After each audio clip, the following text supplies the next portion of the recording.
जय श्री कृष्ण। राधे राधे। प्रभु नंदकुमारो में स्वामी वृषभानुजा कृतार्थम कृतार्थम न संशय। वल्लभना सर्वे लाडीला वैष्णव ने मारा जय श्री कृष्ण।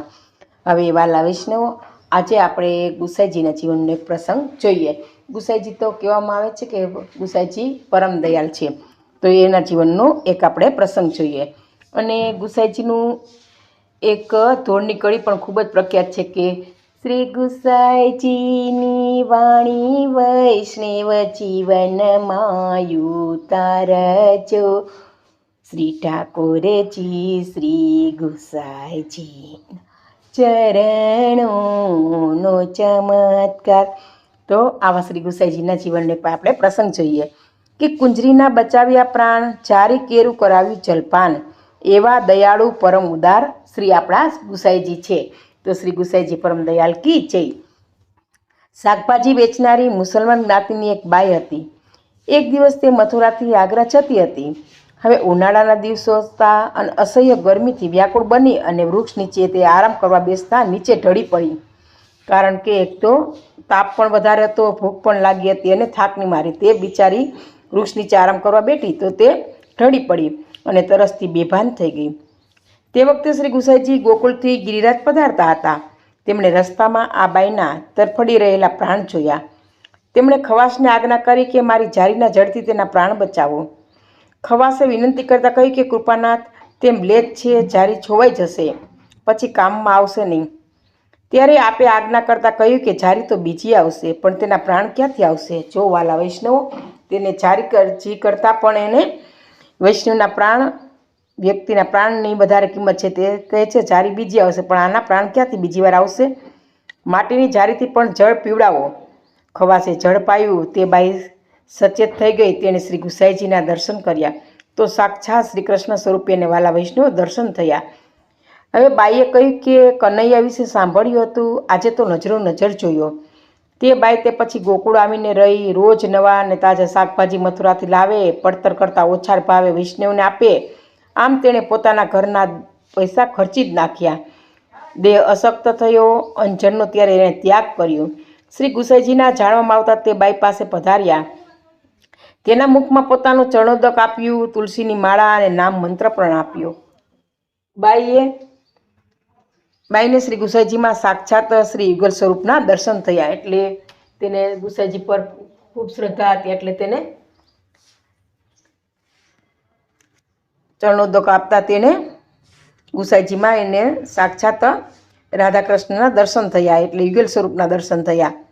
તો આવા વીરતાપ વધવાથી થોડીક ક્ષણમાં તેનો દેહ પણ છોડી દીધો એણે। વાલા વૈષ્ણવ, જો ફક્ત શ્રી ગુસાઈજીનો એને થોડોક જ મેળાપ થયો હતો, છતાં પણ એનામાં ભગવત ભાવ હતો તે કે જેનાથી તે ભાવ એનો દ્રઢ થયો અને શ્રી આચાર્યજીની એ માં તેને ઠાકોરજીના અને યુગલ સ્વરૂપના પણ દર્શન થયા હતા। તો આ પ્રસંગ અહીંયા વાલા વૈષ્ણવ પૂરો થાય છે। આગળનો પ્રસંગ જોઈએ, સેવામાં ચિત્ત પરોવો। વાલા વૈષ્ણવ, આપણે બ્રહ્મ સંબંધ લીધા પછી શ્રી ગુરુદેવની આજ્ઞા લઈ એ અનુસાર સેવા કરવી એ આપણું કર્તવ્ય છે।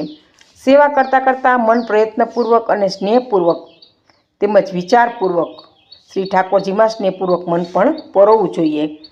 મનમાં સુખના તરંગો ઉછળે ને તો દુઃખ ને ચિંતા ભજવતા જ નથી। જેમ અગ્નિ ઠંડી ઉડાડે છે ને, તેવી જ રીતે સ્નેહપૂર્વક થતી સેવા આપણને ચિંતા અને દુઃખમાંથી મુક્ત કરે છે। એટલે કોઈ વૈષ્ણવ કરનાર સેવા કરતો હોય તો એ વૈષ્ણવને લૌકિક ચિંતા વાલા વૈષ્ણવ કે દુઃખ ભજવતા જ નથી। હવે શુદ્ધ ભાવથી જેમ આપણે સેવા કરીએ તો ચિંતા મુક્ત થવાય છે, તેવી જ રીતે સેવા પરાયણ ચિત્ત પણ સુખ અનુભવે છે। શ્રી કૃષ્ણ શરણમમ એ અષ્ટાક્ષરનું વાલા વૈષ્ણવ આપણે સતત સ્મરણ કરવું જોઈએ। શ્રી મહાપ્રભુજીએ ચિંતા નિવૃત્તિનો સચોટ ઉપાય બતાવ્યો છે કે ભગવાન શ્રી કૃષ્ણમાં પૂર્ણ પ્રેમભાવ રાખવો। સતત શ્રી કૃષ્ણ પૂર્ણ પ્રેમભાવ રાખી અને શ્રી કૃષ્ણ શરણમમનો અષ્ટાક્ષર મંત્ર એ મહામંત્રનું વાલા વૈષ્ણવ આપણે સતત રટણ કરવું જોઈએ। ભગવત નામ અને નામાત્મક મંત્રોમાં અલૌકિક સામર્થ્ય છે, એટલે જેટલું આપણે ભગવાનનું નામ વધારે અષ્ટાક્ષર મંત્ર, પંચાક્ષર મંત્ર જપીએ તો વાલા વૈષ્ણવો તેનાથી અલૌકિક સામર્થ્ય હોવાથી આપણે ખૂબ જ એ મંત્ર ફળદાયક છે। શ્રી અષ્ટાક્ષર મંત્ર તે મહામંત્ર છે. આવો મંત્ર છે તે શુદ્ધ અને અશુદ્ધ કોઈ પણ સ્થિતિમાં તેનું રટણ થઈ શકે છે કે તેના 8 અક્ષર પૈકીના એક અક્ષર ભય, દુઃખ, ચિંતા અને જળમૂળથી તો નાશ જ કરે છે. એવું દિવ્ય સામર્થ્ય આ મહામંત્ર ધરાવે છે. જેમ સ્વરૂપમાં પ્રભુ બિરાજમાન છે તેમ ભગવત નામમાં પણ પ્રભુ સાક્ષાત બિરાજમાન છે એવો વાલા વિષ્ણુ આપણે દ્રઢ વિશ્વાસ રાખવો જોઈએ. તેથી શ્રી ભગવત નામની સતત ટેવ પાડવી જોઈએ, એટલે મન સ્થિર થાય અને સ્વચ્છ પણ બને છે. પછી એ પવિત્ર મનને કોઈ ચિંતા પચવી જ શકતી નથી. એટલે અષ્ટાક્ષર મંત્રનું રટણ આપણને નિર્ભય બનાવી દુઃખો સામે લડવાનું બળ પણ આપે છે. આ 8 અક્ષર છે નવરત્ન જેવા છે. શ્રી કૃષ્ણ શરણમ એ અષ્ટાક્ષરનો મંત્ર વાલા વૈષ્ણવો સતત રટવો જોઈએ. હવે આપણે એક પ્રસંગ જોઈએ, તે હિન્દીમાં છે. શ્રી આચાર્ય મહાપ્રભુજીના સેવક वासुदेवदास छकड़ा एनी वार्ता के लीला में श्री नंदराय जी के मुख्य खवासे नाम मनसुखा था और नंदराय जी जहाँ जाते वस्त्र पात्र सब संग लेकर चलते थे।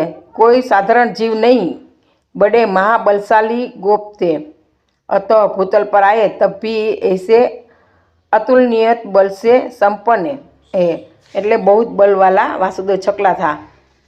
इस कारण ही उन्होंने हाकिम तथा उसके आदमियों को परास्त कर दिया था। उसका छकड़ा भी तोड़ा। उससे इनके नाम के साथ छकड़ा की उपाधि लग गई थी, એટલે छकड़ा वाला कहते थे। बोझ लादने की दुपहिया गाड़ी थी जो जब श्री महाप्रभु जी के इन पर कृपा की तो वल्लभ के इसका और अर्थ किया कि तेरो नाम वासुदेवदास छकड़ा, आगे गर्वते छक्के कहते हैं। अब भगवत रस में छक्के रहो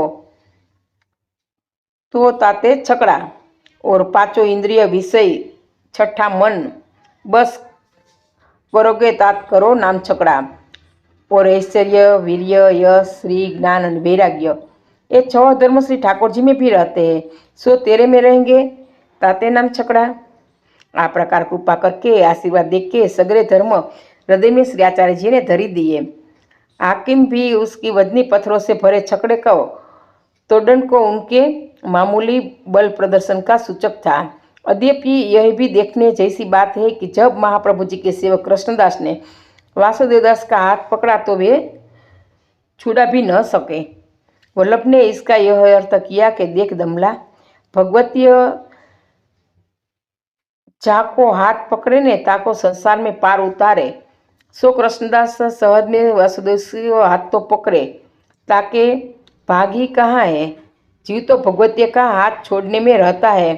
उसे लौकिक सुख स्वतंत्रता चाहिए, अलौकिक तो उससे पड़ी नहीं होती। लेकिन ऐसा कोई भाग्यशाली है वाला वैष्णव के वासुदेव जैसा कि उसका हाथ पकड़ा भगवतीय तो छूटने की कोशिश करने पर भी न छूट सके, पर उतर कर रहे थे। वासुदेवदास शरण में आए, कहा मुझे शरण में लीजिए। महाप्रभु जी ने कहा तुम्हारे मन में गर्व बहुत है, शरण में आकर क्या करोगे। वाला वैष्णव कहते हैं कि जिसको गर्व हो तो भगवान को भी पसंद नहीं है। तो उसे जी ने भी छकड़ा को कहा कि तुम्हारे में गर्व है, गर्व के पास प्रभु नहीं रहते, इसलिए वो तो तुम्हारे में गर्व है, तुमको सेवक करके हम क्या करेंगे। हमारी शर्त तो ऐसे कि दीनता आती है तभी हम करते हैं। वासुदेवदास ने कहा महाराज अब मुझे गर्व नहीं चाहिए, गर्व से तो बिगड़ा हूँ, अहंकारी वो भगवतीय सूझते नहीं है। कृष्णदास का अपराध पण किया था, परंतु भगवती ने हाथ पकड़ कर लिया, इसलिए गर्व गया। अब आप कृपा करके मेरा जन्म इस जन्म सफल करो। वासुदेवदास ने पहले अभिमान किया था, कृष्णदास ने उनकी अभिमान की प्रभावित न हुए। नहीं तो यह संभव है कि सत्संगी से कोई अभिमान करे तो सत्संगी उससे सत्संग करना छोड़ दे। भगवती को कृपा ही करनी है तो जीव दिशों को कोई महत्व नहीं रहता। अभिमान व्यर्थ सिद्ध होता है। यह अभिमान तो अज्ञानी चीज़ों का है, प्रभावित करता है। एक दूसरे को अभिमान से कितना आहत होते हैं जीव यह तो देखता भी नहीं। इस तरह ऐसे अभिमान करते हैं उसका कभी भला नहीं होता। और प्रातः लौकिक सुख को जो प्राप्ति में करते हैं तो कृपा बल माना जाता है। लौकिक सुख सुरक्षा है तो कृपा का बनता नहीं है, नहीं होती कृपा। इसलिए सच बात तो यह है कि कृपा बल में सभी विवेक धैर्य और आश्रय सिद्ध हो जाते हैं, तब भी ये सेवा सफल हो जाती है। तो ऐसा ये हमतम वाला वासुदेव चकड़ा भी धीरे धीरे गुसाई जी के शरण में आने लगा और उसका पूरा अभिमान पर जाने लगा और उसने नाम निवेदन करा के ब्रह्म संबंध लिखा और गुसाई जी के पास रहने लगा और दीनता आ गया। और जहाँ गर्व है वहाँ चिंता है, तो चिंता में तो सूक्ष्म गर्व है, वासुदेव दास में यह तो नहीं था। मगर जहाँ भगवत भाव उसके रस में छक्के होने की बात ही कहा तो ऐसा गर्व बाधक हो गया। ऐसे गर्व ने अन्य जीव नजर आते हैं, हरिगुरु वैष्णव नजर नहीं आते, मगर उनका गर्व तोड़ने के लिए कृष्णदास जैसे वैष्णव पर्याप्त थे। तो इस तरह उसका गर्व थोड़ा छूट गया। तो ये प्रसंग भी यहीं खत्म होता है। तो वाला वैष्णव आ त्रणेय प्रसंग कहेवामां मारी कई भूल रही गई तो पुष्टि रश्मिदासीने क्षमा करशो जी। सर्वे वाला वैष्णव ने जय श्री कृष्ण, जय श्री कृष्ण।